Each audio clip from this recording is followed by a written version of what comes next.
I'm actually having I was having technical difficulties myself. So we are live, and go ahead and share this right quick.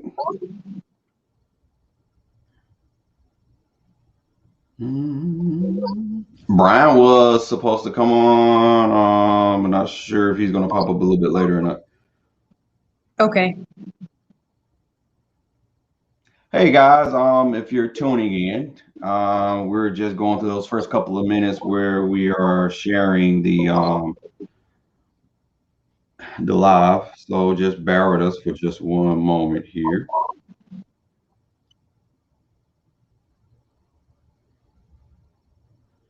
Okay. All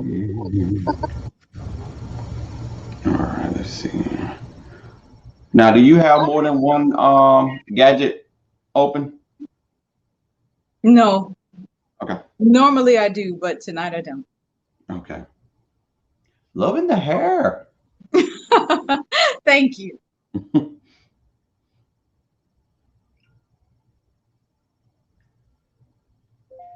Okay. And I love the love language thing. I was at my brother's house and I was listening while I was watching something, so I couldn't get on a video. I'm glad that you enjoyed it. I hope that more people will take an interest in that and learn the true potency of speaking someone's love language. Yeah. And another reason why I was like, I would love to give you a chance to do that on the show as well, because I think there's like a doorway to a lot of some of the miscommunication that's going on. And then, you have some people that actually know the person's love language and just refuse to use it. Yes, absolutely. Those are the worst. Yes. And to be honest, when you have situations like that, I cover that in my book, TruthSpeak. As you're reading, you'll get to the snippet that addresses that issue specifically. There are some problems that good communication won't solve because the problem is that person's character and the choices that they're making, that those issues are disguised as communication issues. Not being willing to speak someone's love language is stubbornness. And that has nothing to do with communication, but it'll look like it is because you've expressed over and over what the love language is, and that person just isn't responding or isn't choosing to respond. So yeah, absolutely. We will definitely get into those topics. There's so many of y'all out there. Shame on y'all. Make no sense.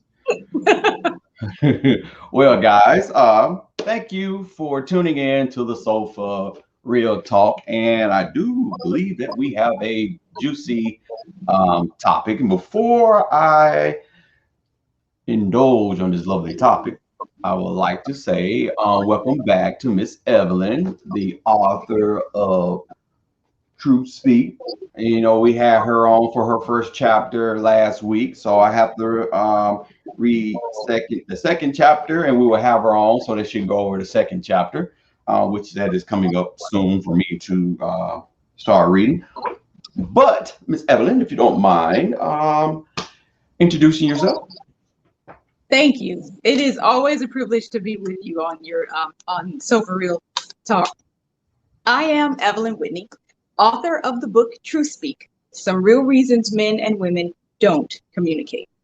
And that's been a specific burden for me in the journey to write this book so that I could help people navigate through the problems that they're having in their relationships, not just personal relationships, but all of them. Because as you improve the way that you communicate, you will inevitably improve every single one of the relationships that you hold. Speak it, girl, speak it. And LaRon, a lot of you guys know me already, but I am the how can I say it? I am part of the mastermind of this show. My other partner is more of a background person. She's kind of shy, which We both are, and you just really don't understand how hard it is for me to press the live button sometimes because of my shyness. But hey, it is what it is. So the topic today is, whew, boy, I tell you, a woman's place. In parentheses, why do men feel women are out of line? And Ms. Evelyn, have you ever heard this stated around you personally that women are out of line?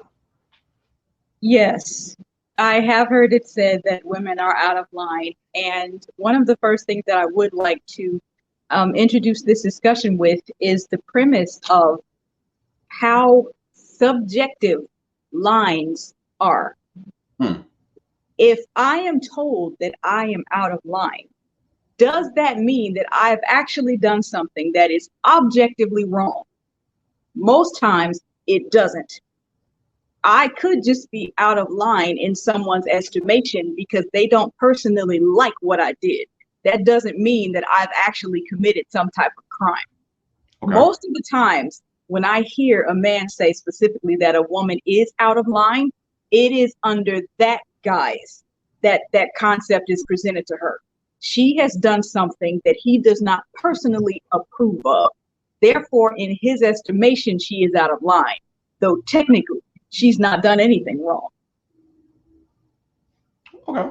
I can concur with that. If we were to go into the little going online a little bit, I come across where definition of um, when we talk about a woman's place, we must go back to the days where men expect their women to take on the roles as a maid to a degree, a woman that did what she was told and dared never to talk back. But fortunately for them, they themselves, and I am speaking like going back into the form of slavery days, or even possibly as far back as like ancient Greece. Um, Women still had their form of maids as well. Um, but it saddens me to see how the adaptation of the role changed for the better over the years to now men feeling as though the need for women to know their place as um as a no right counterpart is like it goes over my head. And what I mean about that is where they are wanting the women to go back to the point of not um, per se having the rights that they have now. How women are fighting so hard to have that equal status that they feel that they deserve. Mm-hmm. And Absolutely. I think that, in which we're going to get into, something that you basically stated in your book. And I'll let you piggyback off of that a little bit in just a second. But it was something that you said in the book that I'm gonna highlight in just a second. So, how do you feel about that? Most of the time, on the other side of everything that I've explained about the presentation of a woman's place, it has its origins in very traditional mindsets. Men are supposed to do this, women are supposed to do that, and there is no separation. Mm-hmm. But for those who were able to view on last week, you were talking about the explanations of a woman, the definitions and things of that sort. Yes. The implicit authority of the male is much of the concept behind a woman's place. Okay. People who feel that because he is the man, he is automatically right above anything that the woman might have to say are those who adopt this mindset of a woman's place and how easily she can get out of line. Moving apart from the historical context of the reasons that women have joined the workforce, such as World War II, like you were saying, when all of the men were off fighting, who's back at the house making the bullets? Who's in the factories producing the weapons? Who's doing all of those other things that society needs to run while those men were away fighting the various war. Yeah. The question became after that point, when it's visible that a woman can function competently outside of the walls of the home, there are men who do not appreciate that. And I'm going to make this parallel. There might be people who disagree with it, but they'll see the relevance if they just lend themselves to consider what I'm saying. Okay. The same thing happens when certain Black citizens achieve a certain level of success that white people don't believe that they deserve to have accomplished. Then you see the racism coming out toward that person's success. When women succeed, you see that sexism coming out from men against their success. And what the attempt becomes to try to put her back in that place, put her back in the home and leave her there and act as if the competence that she has no value unless it is for the convenience of the man, raising his children, keeping his house clean, keeping his kids fed, and him with food and things of that sort. So that's where the idea of her place always comes back to fruition, putting her back in the home as the only place that anything she does has any respect or competence capability. So, like in your book, a highlight that really sticks out to me is the conversation about Adam and Eve.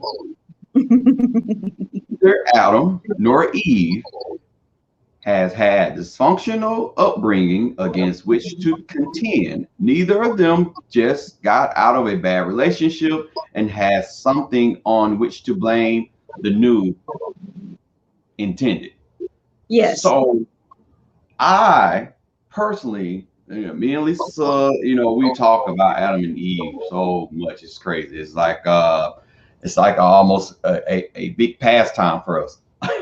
For me, I feel the creation and the design of them was to pretty much initiate what a relationship is.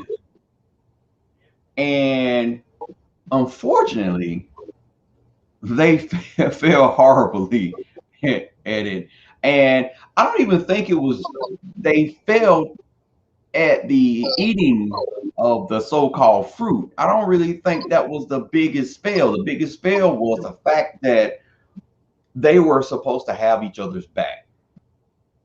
Okay. And so even though she wandered off, you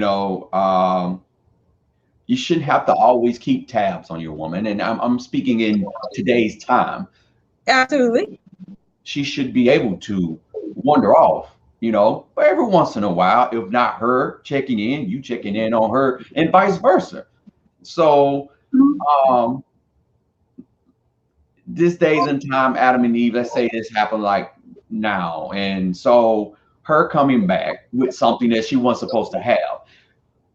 This man knew darn well that wasn't the original fruit in that basket that she so-called brought, or whatever the case may be. He knew something was strange about it. And the fact that he wasn't man enough to sit up here and say, hey, sweetie, you do know God said we shall not eat from that because it's a bad thing, right? So go put that back where you got it from. No, he allowed her to, which stated in the Bible, he was convinced by her to partake in the sin per se. And so then, everybody knows the story. God comes down and then, hey, where y'all at? They're hiding. And my thing was, that was those two opportunities for him to say, hey, no, we can't do that. And even though I've already eaten it, now the fact that I'm hiding and I'm pointing the blame on her, which I'm supposed to be the man, which I'm supposed to be the head, I'm supposed to take that bullet as the men nowadays supposed to say the woman stands in the back. That's basically what he did not do. Well, what about the other side of that? Just Mm-hmm. as a consideration point, the instruction was given to animate. This part of the discussion that we're having right now is not in the pages of my book, but just as a point of what you're mentioning, the authority, I'm going to say, that Adam should have had as the protector of his wife. What about the idea that both of them received the instruction not to eat the fruit? Yes. He knew that she did. He decided to take the fall with her in eating it. Okay. That is a different presentation of leadership, particularly as we're talking about today's man. There are men who say women should do what I say just because I said it and that's what they should do. Okay. When they won't take responsibility for anything that happens as a result of what she's doing. And that's what I felt like he didn't do. Even though he did go ahead and bite and fall with her, I think at the end, oh, okay, I didn't see him back there. I'm sorry, Brian. My bad, Brian. I didn't see you down there, sir. It's all good. I was trying not to. Hello. I was trying not to hit you there. But I said, man, I sent him 3 messages. He ain't seen it yet. My bad. But I don't. My thing is, and I definitely hear that being a possibility of him taking that fall with her or taking ownership. But then at the end, when God comes down and start asking questions, it was more or less of, I don't want to take this. Right. Yeah. Exactly. Let me second guess this. I don't want to take this. I thought I did, but no. And we do that. And my thing is, I know a lot of men that will or have had their partner give them ideas, and there are great ideas, and the fact that they just couldn't execute them like they were supposed to because one, they might have not listened like they were supposed to, and since it failed, they come back and they blame her, and it's all her fault. And especially if it has something to do with I lost my job because I listened to you. So yes, that has happened. Absolutely. I feel like that opened the door, and which goes to the point of me having Genesis 3:16 when he says to the woman, I will make your pains in childbirth very severe. With painful labor, you will give birth to children. Your desire will be for your husband, and he will rule over you. I honestly feel if that would have played out totally different, if he would have stuck by her, that punishment would have been in that to that degree. It would have been more of a still equal form of partnership.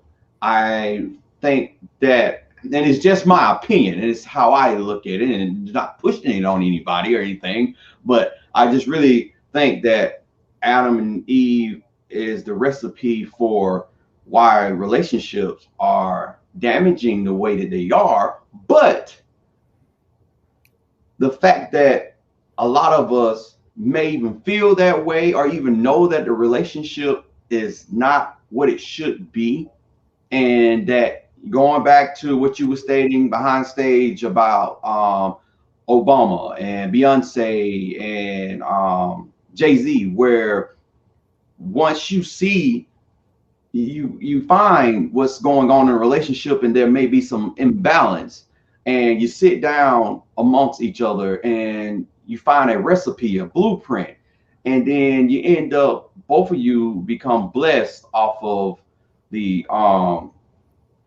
routes that you're taking. And going back to what I was stating about Miss Obama and how you stated that her standing back and allowing him to be president, and how folks feel like she and her form of submit was not the slavery submit. It was a submission of, hey, it's my partner's time to shine, and what he's going after is going to put me in a position.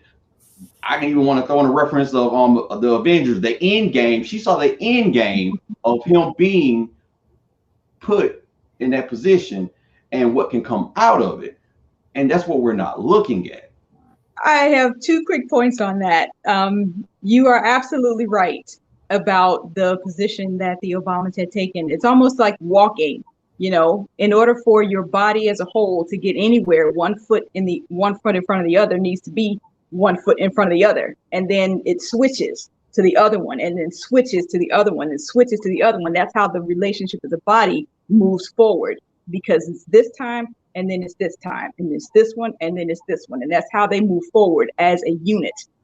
The second thing I wanted to say about the point of how people are viewing their demonstration of submission and headship, which is the counterpart to submission. Most of the men who are yelling about what a woman's submission should look like aren't doing half the things that Barack Obama was doing for her or for his profession. So it's arguable to me that they hold my microphone so I can drop it right quick. So it's arguable to me, and obviously humorous, that these people are trying to command a type of respect that their actions don't support them even knowing how to handle if they had it. Can I also add, because I said this last year in another show that we did last year, but this idea of submission. First of all, God was talking about between a husband and a wife. He was not talking about your situationship. He's not talking about cohabitation without marriage. He was talking about a husband and wife. And I think that term is just thrown around too loosely, mostly by men. And by Christians nonetheless, but go ahead. Well, yeah, I just think that people keep, it bothers me internally. I don't really outwardly say this, but as I'm getting older, I'm starting just to not GAF what people think. So my thing is this, like, it bothers me when people try to equate a monogamous relationship or a relationship or a situationship and try to put on the same playing field as a marriage. It ain't. Well, at least not in the way that, you know, I believe in my faith, right? But that's not here nor there. But to your point, Miss Evelyn, you're right. A lot of men who are asking for this submissive partner are not doing the things that God commanded that men are supposed to be doing. They're not providing. They're not protecting. They're not even really professing. So right. Professing their love, exactly, you know, for their significant others or, you know, their families. I'm not even specific others. I mean, you know, in general. So you can't ask for CEO privileges if you're not willing to truly do CEO responsibilities, because a man is supposed to make sure that his family's covered, that even in the event that he is no longer here on this side of earth, that the family is still taken care of. How can you do that if you're not even willing to legally assign your estate or whatever that you have over to this woman that you claim to love? And that's what gets me irritated, especially when people say, oh, marriage is just a piece of paper. It's so much more than that. It's so much more symbolism behind it. It's so much more real, true, rooted meaning of what God intended. But the truth of the matter is, if you truly love your woman or your family, then why not go through the necessary steps so that in the event something happens to you, when you've been out here providing, protecting, and professing, that they could still continue on, or they'll have some legal claim to it. So my thing, you got guys out here who say this stuff, but you're not even willing to put your woman on the deed to the house. You're not even willing to add as authorized user on the credit card. Like, come on, brothers. I mean, come on, man. So I think that term is thrown around too loosely. It is. I agree. Absolutely. I fully agree with that. Lisa says, not to cut you off, Ms. Evelyn, sorry. Let me read these comments right quick. So long as a man has shared a vision, a woman can follow and play her role and fill her place as a woman. Ms. Tashawn says yes, husband and wife. Lisa agrees with you, Brian. She also states that's what it should be for a marriage. Ms. Tashawn also says amen. And now y'all talking to them about a woman's place. And the I don't know, it's just again, I for some odd reason I've always been this person and I've always felt and it may come from seeing my parents and seeing what type of worth my mom was, not because of how my dad cherished her, is because of what I saw my mom parent all of my friends. At some point, maybe not all of my friends, but a great deal of my friends referred to her as mom. She took us to practice. My mom cooked. Maybe we didn't have that much food, so she showed me personally where if I have somebody beside me, we can be great.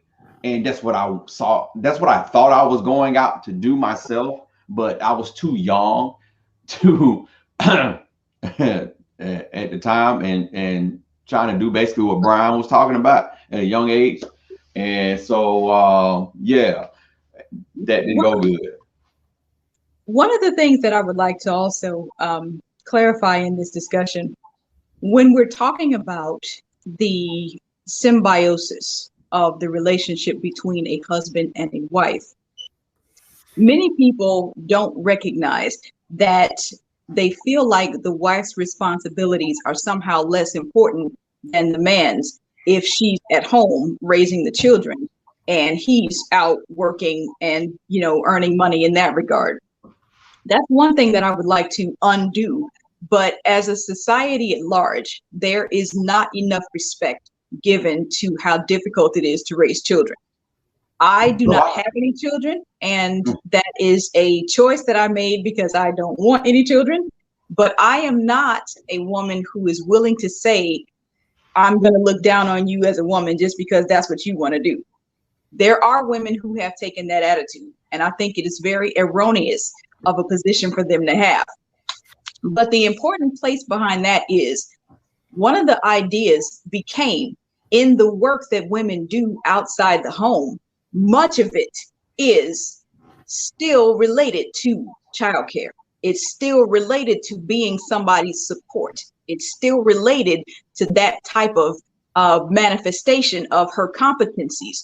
And that's bothersome to me because if women are pigeonholed into those roles, and that is supposed to be our designated responsibility in all of society, not just in the home, but in all of society, why don't men in general provide their equal part in what the woman's role is supposed to be in society? That never happens. It's been said before, as we talked a little bit about the Kevin Samuels video that he was talking to the young woman specifically about a woman's place. He said that the majority of the degrees that women get are pretty much useless. I was actually about to play that part. They're in, okay, well, if you'd like to, please go ahead so that people can have a reference. I was and actually about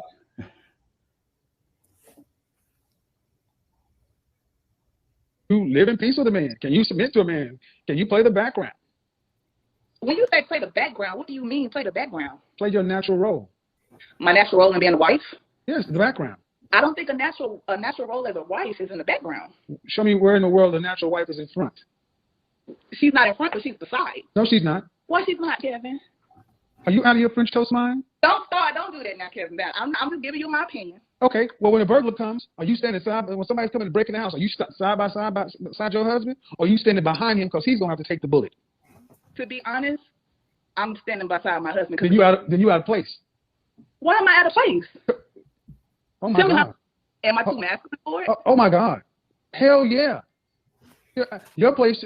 Oh my God. Hold on. Why are you out of place? I'm telling you why you're out of place. Tell me Your place is behind your husband, guarding the children.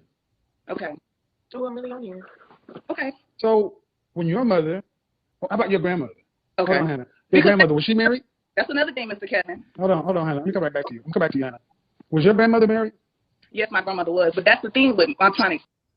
Let me see. I'm trying to get to. I thought I was already there by the part that you was referring to. Friday or Saturday night, and you'll see a mama. You may see her with her mother and a bunch of kids. There will be no husband. Well, how many women at that point in time had degrees and education? Oh, there you go. Everybody. What the frick does your degree mean? Yes. Why doesn't it mean anything? What is your degree in? But why doesn't it mean? What is it? What's the degree in? That's not the question. Yes, it is. Yes, it is. No, I tell you, no, because almost 90% of the degrees women get are in humanities. That's not the question, though. Mr. Yes, it is. That's not it. You don't seem to understand. A fucking communications degree is pointless. How is it pointless? And who says my education and my degree is education? Okay, if you want to play the game with me, I'll play it with you. If you want to bring up degrees, you're going to have to be specific. What percentage of women get degrees that are in science, engineering, technology, or math? Infrastructure. I don't think that matters. That's your problem. You don't understand what's important. What's important then, Mr. Sanders? Who is that? Okay. I'm so glad that you played it right at the time that I was making those points. When he's talking about the unimportance of her degree, he is outlandishly dismissing any personal goals that she might have, anything that she might want to do or envision for her life. And he is equating her to only be what she is her best at the convenience of whoever her husband is. That is not what I believe the presentation of the male and wife counterpart together in marriage manifests as. As a woman who has studied computer science, architectural drafting, engineering, and worked for a builder, what I would like for him to know at one point is women are just as intellectually capable of doing all of those jobs. There was an article that I read in Time magazine that speaks to this point exactly. Women are just as intellectually capable of doing those jobs. The reason that you don't have as many women occupying those fields is that the interest is not there.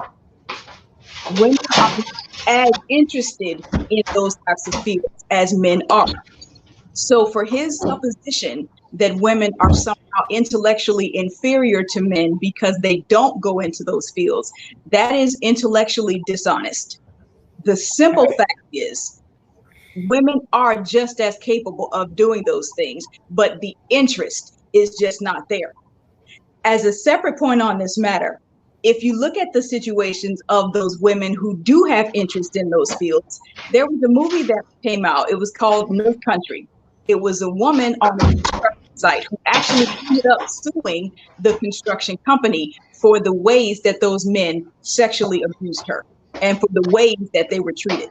More recently, there was a woman who had taken out a lawsuit against her tech company because she was the only software programmer, and all of the men in her unit were very disrespectful to her, and they constantly talked about sexist things right in front of her and made comments such very similar to the ones that Kevin Samuel has made about her place and how she's not supposed to be there. None of those attitudes that men carry about women speak to the woman's intellectual capability. And the last thing I'll say on this is that even if you take the military, women who want to serve this country are persuaded against doing that because they have seen the news that when women go into service, they are raped and nothing happens to their rapists. They are discriminated against sexually and nothing happens to the people who are doing these demeaning things to women who just want to serve their country. So the idea that women are somehow intellectually inferior to men because we don't engage in certain roles is intellectually, it's wrong, number one, and it's intellectually dishonest for him to make the comparison of people who build the cities and build the streets and build the cars as a position of doing that being somehow lorded over the woman. She is just as intellectually capable. But if she's not interested, or if she is scared away from following that interest because of how she will be treated in that process, those things are not considered in his fallacy of women in the STEM field. Hey, so you're actually kind of in my head with that. First, let me say it's sad that he goes on a rant like he's going and doesn't have the degrees that he's saying that a man should have himself.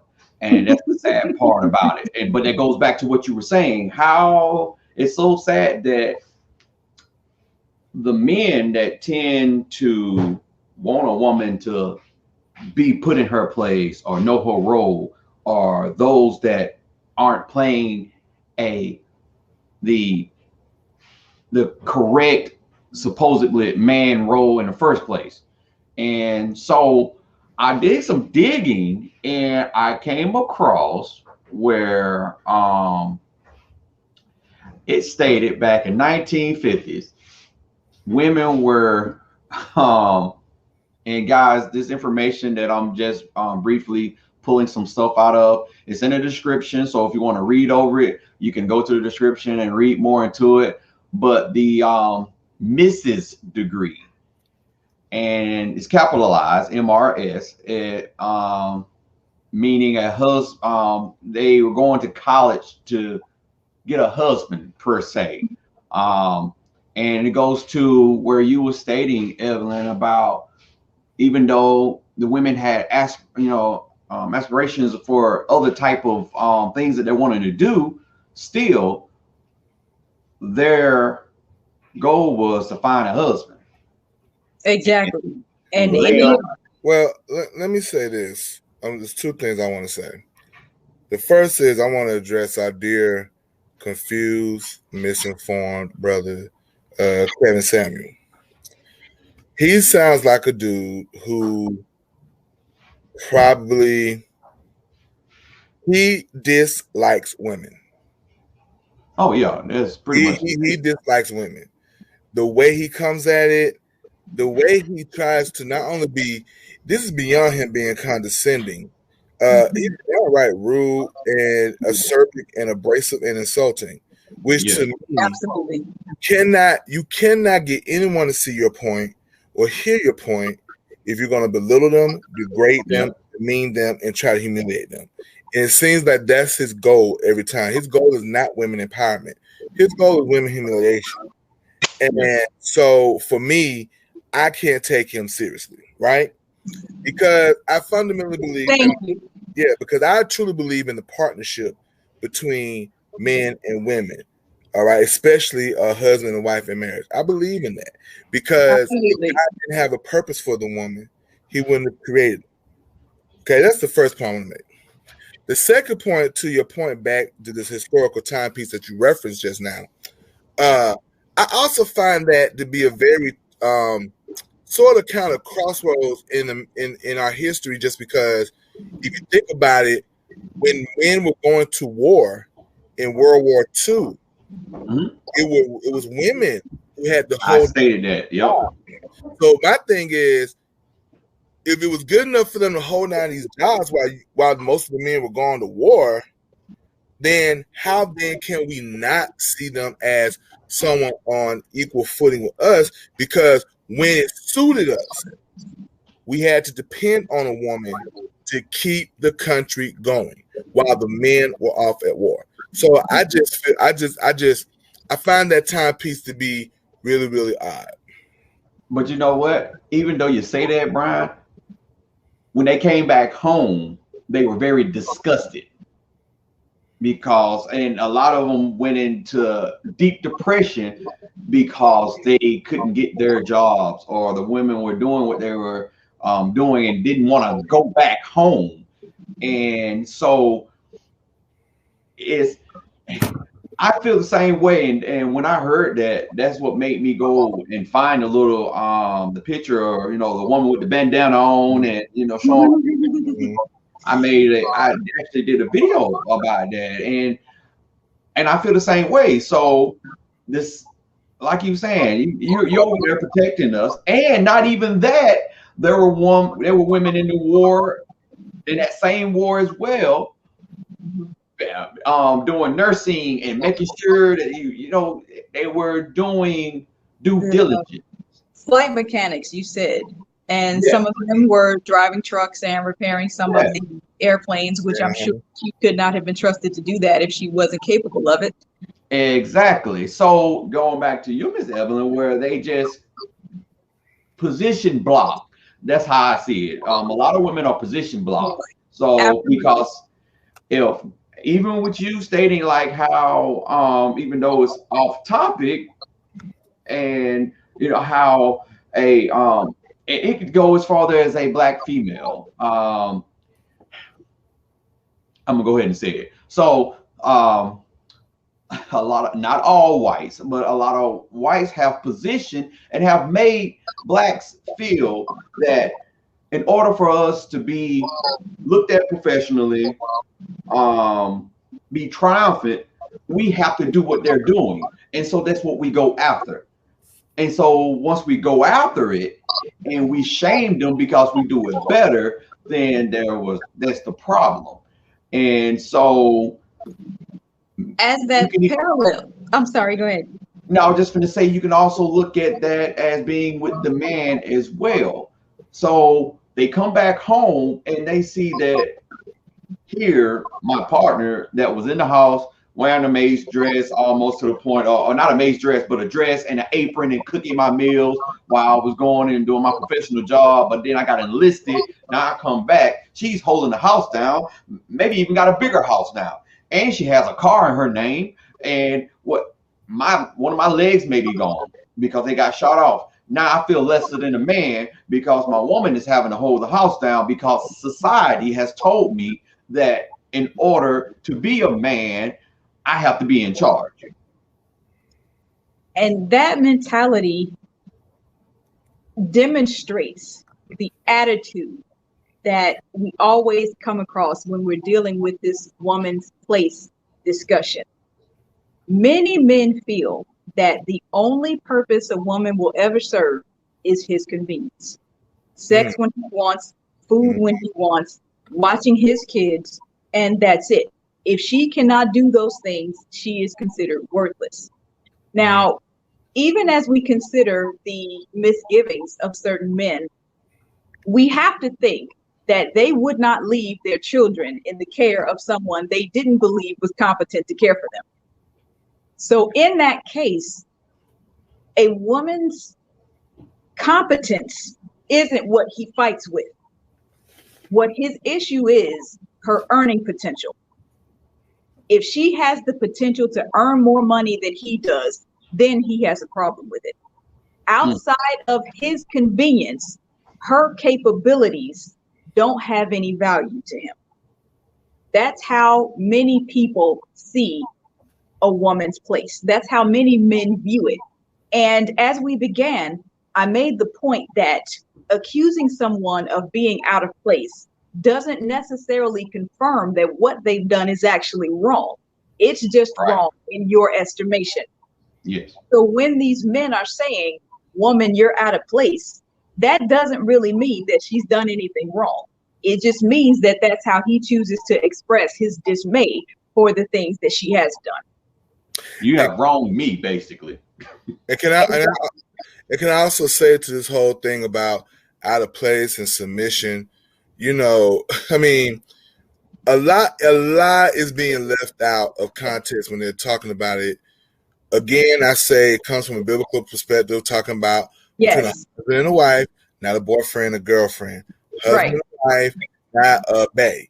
Husband and a wife, okay, not a boo thing, okay? So I want to refer everyone to the scripture of Ephesians 5:22 through 23. Yes, thank you. Yeah, where he said, where Paul, speaking to the church, said, wives, submit to your husbands and to the Lord, for the husband is the head of the wife, as Christ is the head of the church, his body of which he's the Savior. But the next part, the next verse, the next part of that is the part that gets lost. Husbands, love your wives just as Christ loved the church and gave himself up for her to make her holy. See, the thing that men don't understand, because Paul also said, he who loves his wife also loves himself. After all, no one ever hated his own body, but he feeds and cares for it, just as Christ does the church. So we are members of his body. All right. So what that is saying is that you have to be able to be as loving to your wife as you would be to your own self, meaning that you wouldn't intentionally go and slice your own wrist, right? Or intentionally take a fist and punch yourself in the eye, right? Yet there are men who do this to women on a daily basis and call themselves men, whether they're married or not.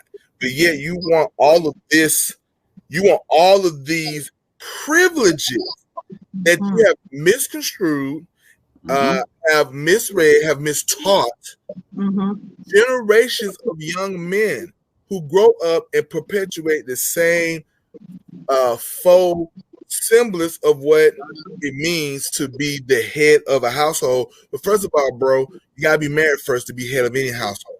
Okay, so again, that part keeps being left out. It's not the one that people harp on. It's not the one that people talk about.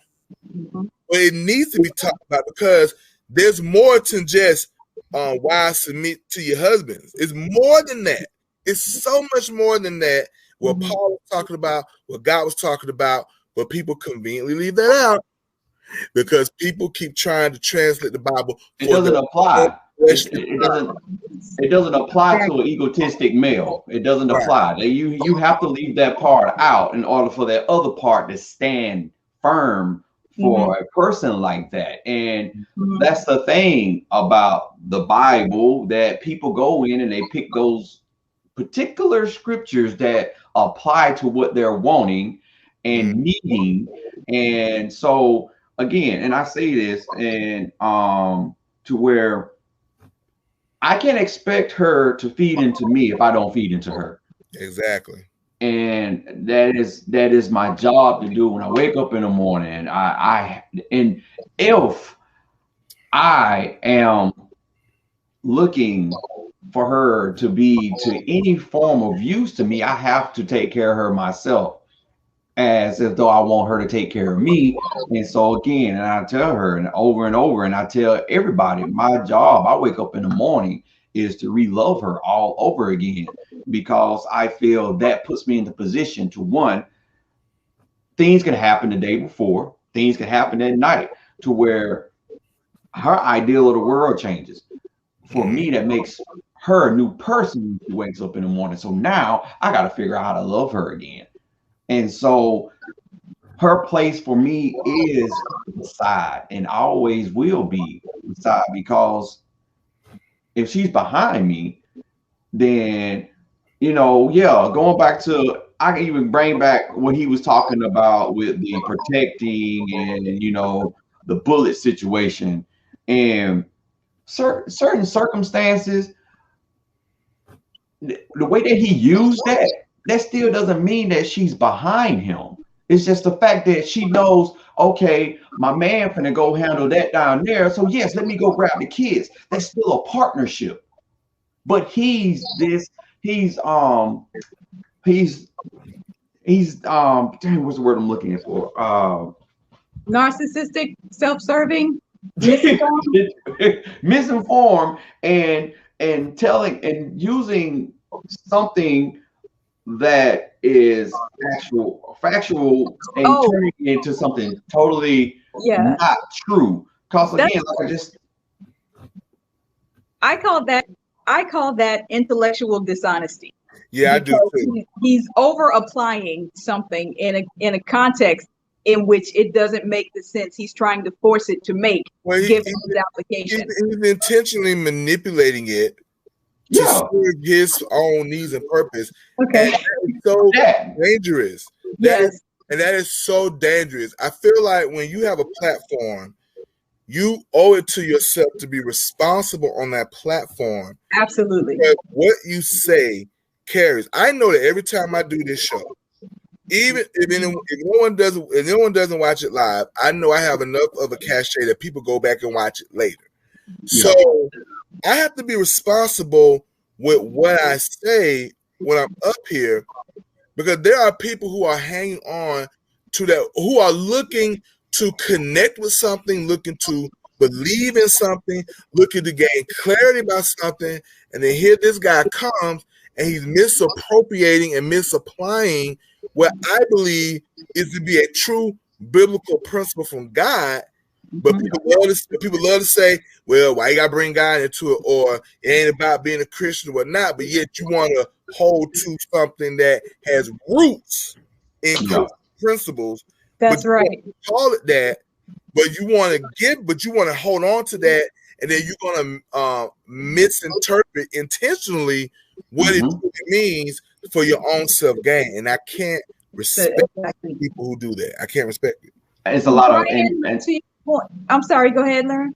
I was just finna add a little bit of that. Was like one of the main reasons why I wanted to bring this to the table, because we have a lot of information out there stirring around where women protect your king, stand up for your king, but she can't stand up for you if she's constantly being beaten down, pushed down, forced down, held down in order for you to look great. And it was one thing, and you can get it, Ms.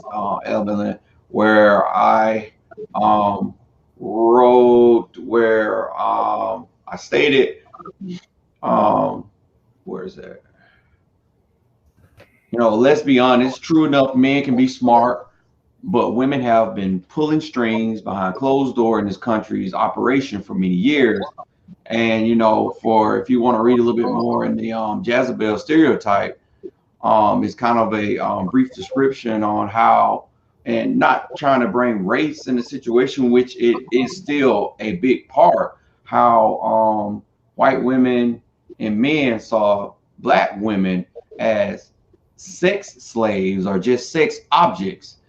And it's just something that just rained down, came down the river. And unfortunately, black males have picked up that same ideology and using it in the black community like it's something that's that was already deep rooted and that they can't break. I think a lot of them just choose not to. One of the reasons I believe they choose not to break that stereotype and to dismiss with that ideology is it suits their sexual desires. Mm-hmm. They don't have to stop doing it if it feels good to them, and they can convince everybody else that this is how it's supposed to be. Unfortunately, some women have adopted that notion as well. And there are women who believe these errors, and it's harder to convince her that she's been deceived about what her value really is than to tell this man to make the choice to treat her right. Those are discussions that self has to die. And when we start talking about that, we introduce spiritual principles again. And it's funny how often spiritual principles are present in discussions that we believe are social issues. But what the last thing I wanted to say on one of these points was that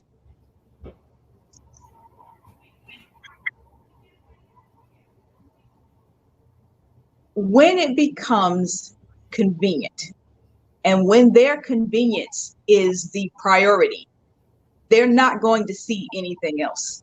They're not going to want to come away from doing that, even if they know it's wrong.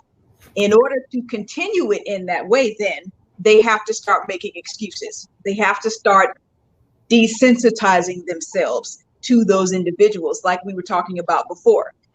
Race comes up in a lot of these social discussions also because it's a similar construct. Yes. The entity that has the narrative control is the one who determines how that narrative is cast. As long as white people have most of the resources, they're going to tell the stories that black people are wrong. As long as men have all of the resources, they're going to say that women has a place and it's not at work, it's in the house, and that's only where it's supposed to be. You fight an uphill battle trying to get underneath those beliefs and uproot them, because they're intrinsic to a selfish nature. And that's what we're really dealing with, as manifest through a number of these premises. You can just go ahead and say that, Brian. That's actually in the description as well about the dominant nature of men and whatnot. Or you can speak on that.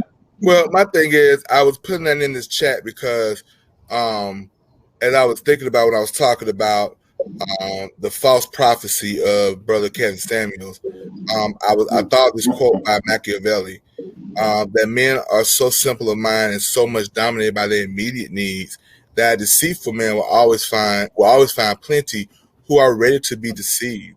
And if you think about it, that's why people were able to twist religion to justify their sexual deviancies, which cause polygamous camps and which cause old men to think it was okay to have sex with young virgin girls and add them as multiple wives and then kick the boys out so they wouldn't have any competition. Like, these things happen because of this principle right here. And I tell people all the time, you have to be willing to truly think for yourself. And I tell the students that I teach, groupthink is the cause of the destruction in this world. When you have people who are willing to go along just to get along and go along with things that deep down in your intuition you know is wrong, but because you don't want to be the person who catches the darts for stepping out and speaking up against something that's wrong, that's how these things keep happening. So that's why I put that quote in there. And that's like one of the reasons why I did the video that I did on my page about saying not wanting to be a coward anymore, due to the fact that knowing that stuff like this needs to be talked about, and not wanting to be the one that talks about it, because then you may lose supposed friends, or you may get chastised about talking about this. So I'm like, you know what? If you're not on the bandwagon because I'm speaking something that seems to rub you the wrong way, then obviously I don't need to have you in my presence in the first place. And I think this is one of those things that definitely men push to the side too much. I've seen too many loving women that I know personally that are imprisoned by themselves because they feel and believe what their man is telling them to be so. And it's something like what Kevin is doing. It's just like I just don't, it's beyond me why women constantly go up there. It's like, oh, I gotta prove him wrong, just to go up there, knowing that if you disagree with me, all I gotta do is just press one button, you gone. And that's pretty much what he does. He allows, like Brian said, he allows you to get on long enough so that I can belittle you. And if it seems that you may be getting a point in, let me cut you off. I gotta cut it. And you'll be surprised at how many women you find who actually agree with some of the things he's saying.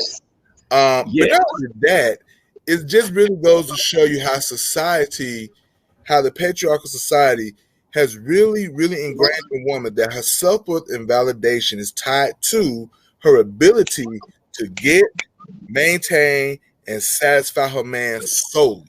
And it's just mind-boggling to me. Mind-boggling. You are absolutely right. I was speaking on that just a little bit in the conversation.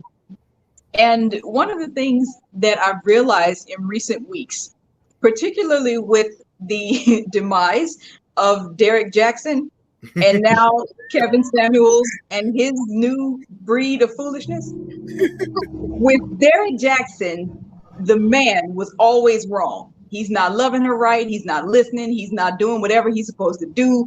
And he was talking about himself. Women, Yeah, we call that he's the person who could do those things that her man just isn't getting right. Now we jump all the way over to the other extreme where it's Kevin Samuels. The woman is always wrong. She's never in her place. She's not listening. She's never been trained submission. She doesn't know how to do this and she doesn't know how to do that. The problem with both of these fallacies is very simple.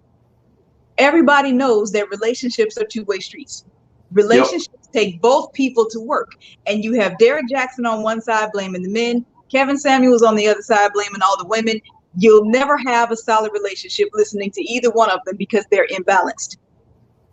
My approach to it is, as we've been talking about my book, is that both people need to recognize where they need to grow, bring that growth to the table as a relationship component so that the forward movement is together in unison, in harmony, not one being dragged behind the other. That's totally correct. We're at our end point, but I definitely and that was kind of my point with the Adam and Eve situation, where if both, definitely the man took that responsibility like he should have, I really feel as though it wouldn't have been, the punishment would have been as bad. And that's something like our kids. We tell our kids, if you go ahead and tell me right now, instead of waiting 5 years for me to find out, or 2 weeks later for me to find out, and the punishment is going to be worse.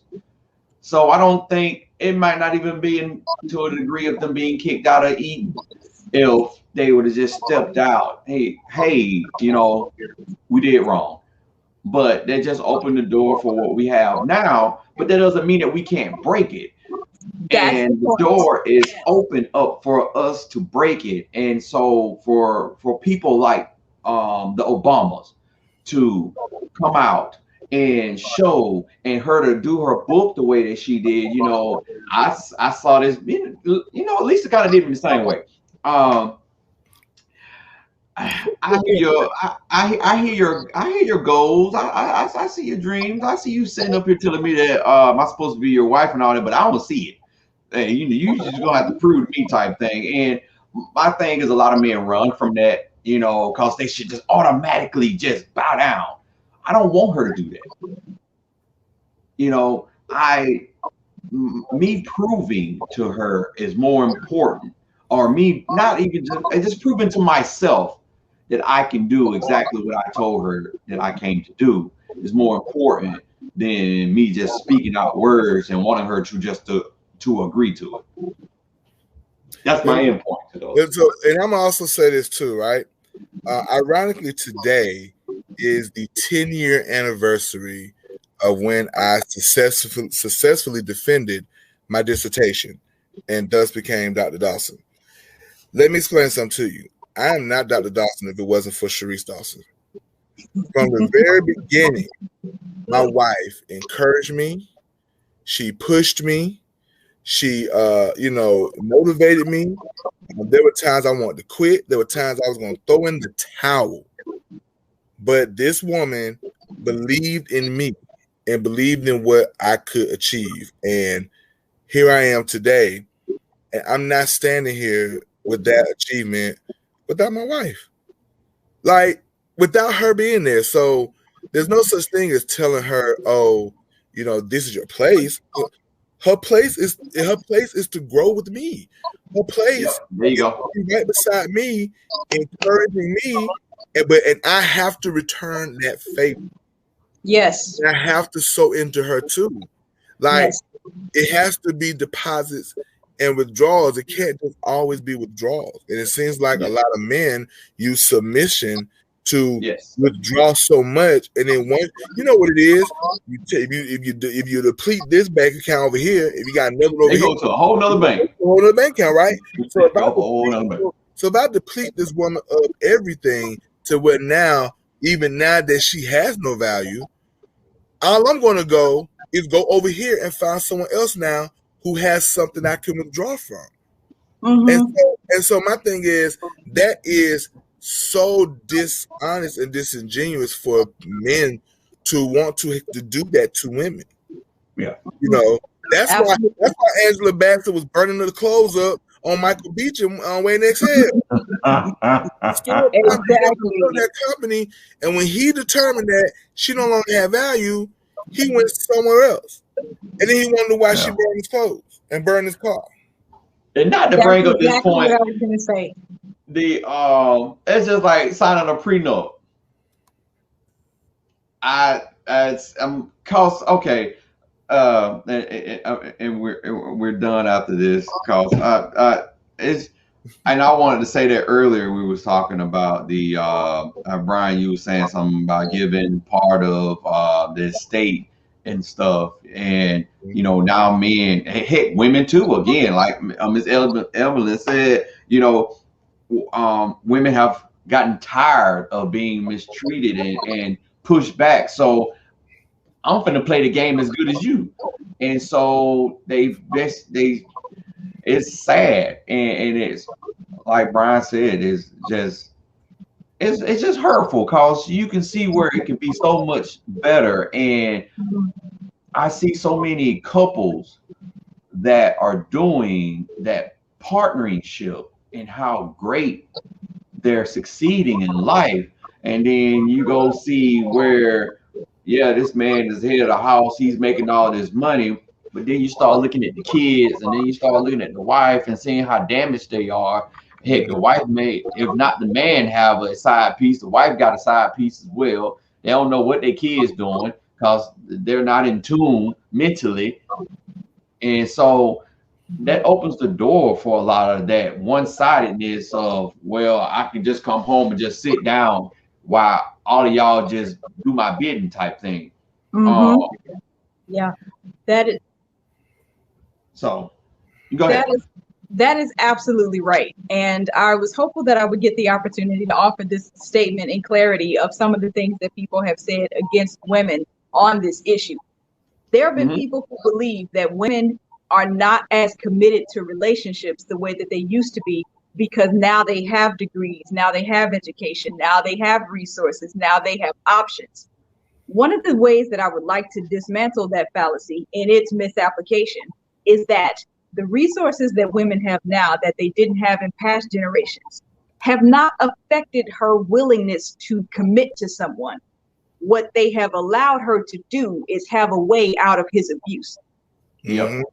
That is what is happening when women are leaving relationships because they can afford their own place. They can afford their own car. They can afford their own clothes and food and all of those types of things.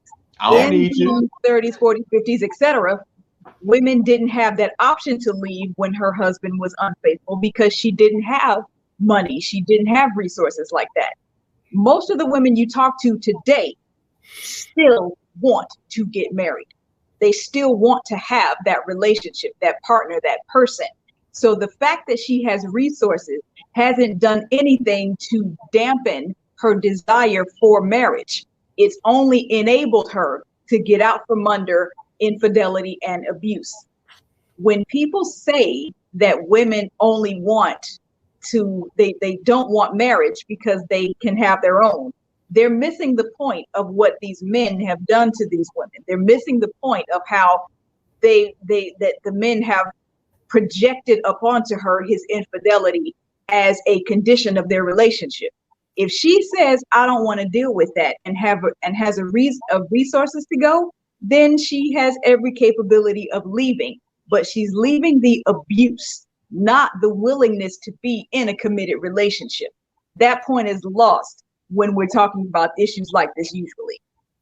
And I know we got to go, but I want to add this too. I'll never forget years ago, I was working, it was about 10, 12 years, it was about maybe 11 years ago, maybe when I was engaged to Sharice. One of my immediate supervisors, she had talked about how she used to be engaged. So I asked her one day and I said, well, what happened? And she said, I didn't trust his leadership. And that ministered to my soul because I was like, wow, that means I have to make sure, because if I want this woman to be with me, I got to make sure that I'm fit to be someone she'll be willing to submit to, and not submit in the sense of obey. Good night. All right. Not in the sense of obey, but just to be able to trust that I'm not leading her off a cliff. And that comes with some self-reflection. It also comes with eating some crow. And there's a lot of men who just aren't willing to be self-reflective or eat crow or back and say, you know what? Yeah, you might be right about that. And you have to be willing to do that. And that doesn't make you weak. It makes you strong to acknowledge and understand that maybe had you probably listened to some wise counsel from the woman that you asked God for, then maybe you wouldn't have to have gone down this road. Absolutely. Absolutely agree. Well, guys, again, I didn't, and on purpose, didn't go all the way in detail on the description that I placed. But by all means, go back and read some of that information. It's some great information I came across. It was just opened the door, and the Kevin Samuel video opened the door for me and Lisa to talk about seriously, you know, the man ideals of a woman's place. This season, not only on the podcast, but the Sofa Real Talk is about changing the narrative. And we have to change the narrative of how men look at women. And definitely with me having sons, I'm constantly talking to my boys about not using women as pieces of meat, because you wouldn't want it to be done, or matter of fact, you wouldn't want your mom to be treated like that, especially if you love your mom. Unfortunately, there are some cases where boys and mom are not in good standings, but majority of the time, men love the heck out of their moms, and they wouldn't want that to happen to their mom, or better yet, their daughter. So you going out and doing the things that Brian is referring to are the banks. Ladies, you have more control than you think, and sometimes after hour banks are not great. So you know, some bank contracts and open accounts are not good. You need to go ahead and close those accounts. And it's not trying to bash any men. It's bashing it. You know what? Yes, it is. It is bashing men. It's bashing those men that are doing it deliberately. Because there are some men out there that are like, and not to boast myself up, but I'm like Brian, even though I know who I am, definitely now, but where I'm at now, on top of who I know I am, I'm not saying that I couldn't have done it without her, but I wouldn't be where I'm at as fast as I am, because I have someone that's a go-getter like I am, and that sees as much of a vision as I see it. Mm-hmm. Mm-hmm. Absolutely. Yeah, absolutely. So, Miss Evelyn, outside of your book that everybody needs to go and to her website and get, can they find you anywhere else? I can be followed on Facebook at Evelyn Whitney Books, and on Twitter and Instagram at Whitney Books. And I just began a YouTube channel. It is Evelyn Whitney. Oh, and what about you, Dr. Brian, sir? Yes. So I'm still working on my profile, but if you want to catch me on IG, I'm young _ doc40 on IG. All right. So you can catch me there. So, you know, listen, I am living my best life right now. I really do enjoy doing these things. People have told me I probably should do this more full time, and we'll see what happens. I'm waiting on God to speak to me on that. Well, hey, sometimes God is speaking to you, just ignore it. And that's exactly what I've been doing. And he done hit me upside the head too many times, and so I'm done. I'm done running, and so it's wide open from this point on.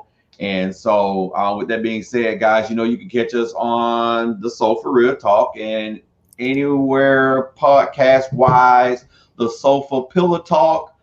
and on IG and TikTok as Mr. and Mrs. Take Over the World. Next week, there's something that I gotta do, so Wednesday may not be booked, but I will let you guys know by Sunday, guys. And it's not I'm not saying that you two are, it's just in general. But with that being said, great show. Thank you guys again for coming on. I love it. And if you Always want to be a part of this show, please definitely hit me up. I'm sorry, Ms. Evelyn, go ahead. I was saying it's definitely a pleasure. Thank you for having us. I love it. Always. We're gelling, guys. We're gelling. All right, guys. I actually got to go myself. I got to do some baking. So good night, and you guys have a great day.